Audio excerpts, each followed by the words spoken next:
ప్రశాంతంగా ఉన్నటువంటి రాజీవ్ కాలనీ పంచాయతీలో ఎన్నడూ లేనటువంటి విషపూరితమైన అప్రజాస్వామిక వాతావరణం నెలకొన్నటువంటి పరిస్థితి ఈరోజు రాజీవ్ కాలనీలో గత ప్రభుత్వంలో అనంత వెంకటరామరెడ్డి గారి ఎమ్మెల్యే గారి నాయకత్వంలో రాజీవ్ కాలనీ జగనన్న వారిది 3,36,00,000 రూపాయలతో ఏర్పాటు చేసినటువంటి బ్రిడ్జికి సంబంధించిన శిలాఫలకాన్ని ఈ యొక్క రాత్రి దుండగులు ధ్వంసం చేయడాన్ని వైఎస్ఆర్ పార్టీ రాజీవ్ కాలనీ తరపున అదేవిధంగా వైఎస్ఆర్ పార్టీ ఎస్సీసీల తరపున కూడా ఖండిస్తూ ఉన్నాం.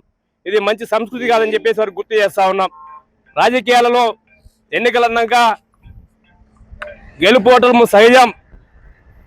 ఓడిపోయినంత మాత్రాన సన్యాసం తీసుకోలేదు ఇక్కడ.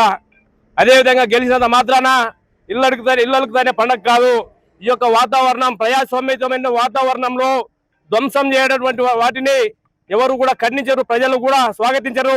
అదేవిధంగా గత ప్రభుత్వంలో రాజీవ్ కాలనీలో 40 కోట్ల రూపాయలతో ఎక్కడ కూడా సందు లేకుండా సీసీ రోడ్లు కానీ మిగతా రోడ్లు కానీ 40 కోట్ల రూపాయలతో ఏకంగా ఏర్పాటు చేసినటువంటి ఘనత అనంత వెంకటరామరెడ్డి గారిది.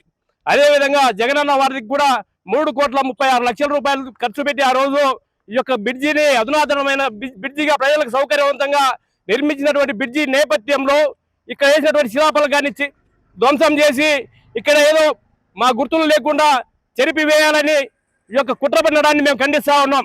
ప్రజల హృదయాలలో మేము చేసిన అభివృద్ధి 40 కోట్ల రూపాయలతో రోడ్లు, అదేవిధంగా 2 సచివాలయాలు, అదేవిధంగా 2 ప్రాథమిక ఆరోగ్య కేంద్రాలు, అదేవిధంగా జగనన్న వారిది 3,36,00,000 రూపాయలతో కట్టినటువంటి విషయాన్ని ప్రజలు ఎవరు కూడా మర్చిపోలేదు.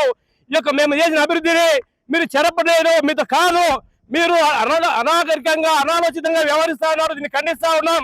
ప్రజలలో మీకు చేతనైతే అభివృద్ధి పనులు చేసి శిలాఫలకాలు వేసుకొని కానీ వేసిన శిలాఫలకాన్ని ధ్వంసం చేయడం, ఇక్కడ ఎవరు కూడా దద్దమ్మలు సన్యాసులు లేరు.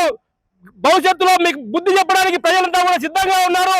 అదేవిధంగా రాజీవ్ కాలనీ వైఎస్ఆర్ పార్టీ తరఫున ఏ రకమైన పోరాటానికైనా మేము సిద్ధంగా ఉన్నామని చెప్పేసి ఈ యొక్క శిలాఫలకం పైన వెనకల ఉన్నటువంటి దుండగుల పైన చర్యలు తీసుకోవాలి, ఎటువంటి వారిపైన విచారణ చేసి చర్యలు తీసుకోవాలని చెప్పేసి మేము డిమాండ్ చేస్తా ఉన్నాం.